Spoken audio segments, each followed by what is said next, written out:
This video was actually inspired by actual events. Actually, I did say that quite a few times.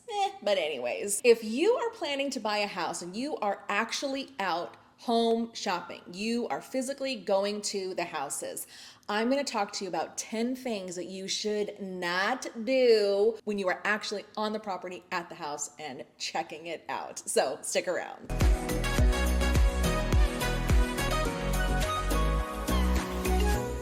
Hey, my name is Danae Hewitt. Thanks for tuning in this week, guys. So again, this video is inspired by actual events. These are things that I have seen, that I have heard, that I've actually experienced as a buyer's agent showing people houses here in the DFW area. So let's talk about the 10 things that you should not do when you are looking at these houses. The first thing is that if you are driving around and you see a home that is on the market, you see the for sale sign and everything, and you do not have a showing schedule, like the sellers do not know that you are on the property, they haven't given you permission to be on the property, just because it's active on the market, it does not mean that you should go onto the house, onto the property, peek through windows, open the gate in the backyard. Seen that happen. Just because it's on the market, it doesn't mean that, sure, come on in, peek through my windows and stuff like that. That is not what it means. And I know sometimes people think that, well, if the house is vacant, I can do that. But still, you don't have permission to be on that property. You have no idea if someone is in there. Who knows? Maybe someone is in there. Experienced this with someone. They were thinking about buying a house and whatever, and the house from the pictures looked like it was like lightly staged. Wasn't a lot of furniture, no decor on the walls. Well, it turns out that's just how those sellers lived. They didn't have stuff. They really didn't have a lot of things. Very minimalist. These people went into their backyard when the house was on the market without permission, no one's knowledge. The homeowner was working from home that day. Okay? All right. So you never know. So that is just rule number one in my book, is that you must have a scheduled showing if you want to go and see a property. Number two, you want to pretend that you are being recorded pretty much at all times. So when you walk into the front of the house, a lot of times we have Ring cameras and people are recording as soon as, something flashes in front of it or something.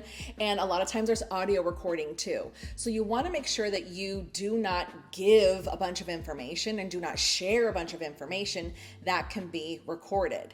I have totally done that. I've totally done that. When my house was on the market, I looked at my camera because I wanted to know what those people thought when they walked out of the house and before they walked into the house and everything. And I totally listened and I totally paid attention. Okay? So if I'm doing it, other homeowners are doing it too. And if there is a Ring camera there and you're standing outside of the house and you're talking about things, looking at things, maybe step over to the side if you don't want that to be picked up in an audio recording in the Ring doorbell. Now, if you're looking at something structurally on the house, like in the very front there, and of course the video is going to catch you, then okay, fine, I get it. But you really just want to have it in your mind that you don't want to share and give too much information, because that seller is probably going to find out what you think about it. Rule number 3 is don't invade somebody else's privacy. Okay, so obviously the house is occupied, you're going in to look at it, but you want to pay attention to the structure of the house. You don't want to be opening things that aren't going to be left for you, okay? So I get it. You want to open the kitchen cabinets because you want to see how much storage space you have. You want to open the pantry. I get it. Is my stuff going to fit in this pantry? Yes, but you don't need to open the dresser drawers in the bedrooms, because that furniture is going to be taken by the sellers, so it's not staying with you. If the refrigerator is not staying with the house, like sometimes people want to sell it, so yeah, I get it. Open it up and see what it looks like in there, But if it's not staying with the house and the sellers are taking it with them, you don't need to open the refrigerator. I don't know if you heard about this, but this story just recently came out that a real estate agent in Canada was caught on camera, and that goes back to point number 2. Always assume that you're being recorded. There were live cameras that were recording inside of the house, and this agent was caught, oh my gosh, I can't believe I'm saying this. He was caught opening up the refrigerator, taking milk out, drinking from the container itself, putting the lid back on, and putting it back in the refrigerator. I cannot believe I am saying this. Who in their right mind says, first of all, I'm gonna do that at a stranger's house? What?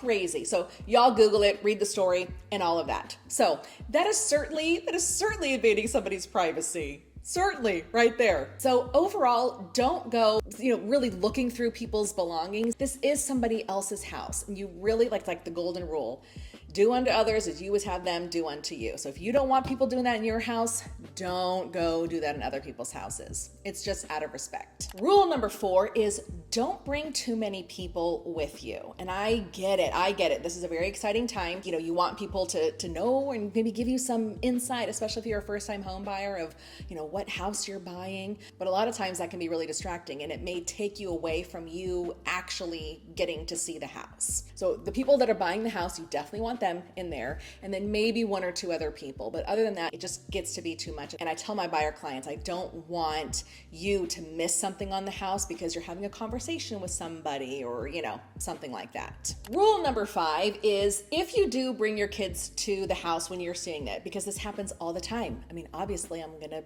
go and look at the house that my kids potentially are going to live in. You want to make sure that you are paying attention to what they get into and, and things like that. And I say this very lightly. I'm tread very lightly right now because I understand kids need to come to the house, but we also want to make sure that we are in somebody else's house. We want to make sure that it is left in the same condition as it is as when we came into the house. So definitely make sure that you're mentioning something to your kiddos, that they're not getting into this or running around. So a story that I have is I was showing some buyer clients some houses. We go into one house and I'm just making sure that everything is locked up and everything, before we leave and all of that stuff. And I get a very upset phone call from the listing agent. And she asked if there were kids that were in the house. And I said, yes, my clients have kids. They were here. I had noticed it, but I didn't think it was like that. I didn't think it was like that bad, but there was a blanket that was like nicely draped on the bed, and you could tell that it had been sat on. It was kind of crumpled. Well, I didn't straighten it out before we left. I mean, honestly, I was like, it's a blanket, but whatever. Anyways, the sellers were very upset. And they called their agent, and their agent called me, and their agent was very upset. And I'm like, okay, I'm really sorry. Like it was a blanket, but maybe that upset some of you. I don't know. But that's how I felt. It was like, oh, okay. Didn't know it was that big of a deal. But apparently it was. So you never know. Someone can be super sensitive about how the house is left. Just be aware that if your kiddos do come to the house, that they leave the house as it was before you came into it. Number 6, don't pay attention to the decor. Okay?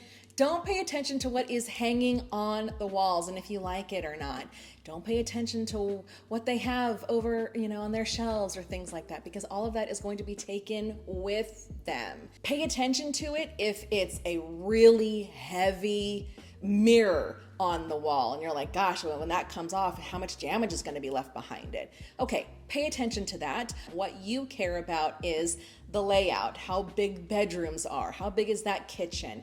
You care about the AC unit and the hot water heater and things like that. But don't pay attention to how they decor, the color of paint that they have, because all of those things are going to be taken with them, and then the paint can certainly be changed at a minimal cost. Rule number 7, and I keep saying rules, that's not really a rule. These are just like definitely suggestions, but suggestion number 7 is don't be late for the showing, and also don't stay longer than your allotted showing time.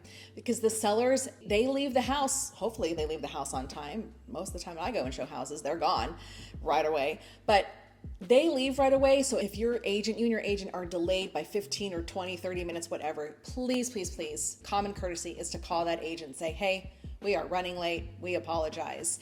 But then also on the flip side, if your agent has scheduled a 30-minute showing or a 1-hour showing, don't stay any longer than that without notifying the agent and letting them know, hey, they really like the house. We want to stay a little bit longer. Is it okay with your sellers? So don't be late. And don't stay longer than your appointment time unless you notify that agent. Suggestion number 8 is to don't bring pets. And I've actually never come across this. Knock on wood, I've never had a client come to me and say, I really want my dog to come in the house or my cat. That would be weird probably, but it's most likely a dog. But do the best that you can to leave your pets at your house while you're coming to see the house, because we never know. Your agent may be afraid of dogs. Who knows? The sellers may not be pet friendly sellers and they don't want pets in their house. So do the absolute best that you can. Leave your pets at home when you go out to see houses. Suggestion number 9 is to lock up and turn off all the lights when you leave. You never know what time the sellers are coming back to the house after your showing. So common courtesy is to turn off all the lights and to lock any exterior doors and make sure that no one can exit from the exterior. I don't know about locking the door between the garage and the house. That kind of depends on the sellers, but as long as you lock the front door, back doors, and turn off all the lights, you should be good. We are getting to suggestion number 10, and I totally have a fun story about this one. But if you guys are liking this video so far, then hit the like button and subscribe to my channel. And I would love to know if you have encountered any of these things when you are out seeing houses. But suggestion number 10 is to don't leave personal items in the house after you've left. And I am totally guilty. I have absolutely done this. So I had left, you guys, I can't believe this. I left my cell phone in the house and we had locked up. I had put the key back in the lockbox, and the only way to access that lockbox was through my cell phone. Oh my gosh, I'm thinking, of course my clients have cell phones. We could easily have called the listing agent, but I'm thinking, oh my gosh, I cannot believe this. How close are the sellers? Is the listing agent close by to let me in? Like, I need my cell phone. I cannot believe I did it. But I have my Apple Watch, and the app that we use is on my watch. Thank you. And I was able to open the lockbox with the app on my watch and get my cell phone. I cannot. But I've left sunglasses by mistake. I had a client, their child left their tablet in there by mistake. It happens. It's unfortunate, but just definitely make sure that when you are leaving the house that you guys have all of your belongings with you. That wraps up the 10 suggestions that you guys should take into account when you go to search for homes. I'd love to know what you think. Do you agree with me or disagree with me? Let me know in the comments below. All right, I will see you guys next week.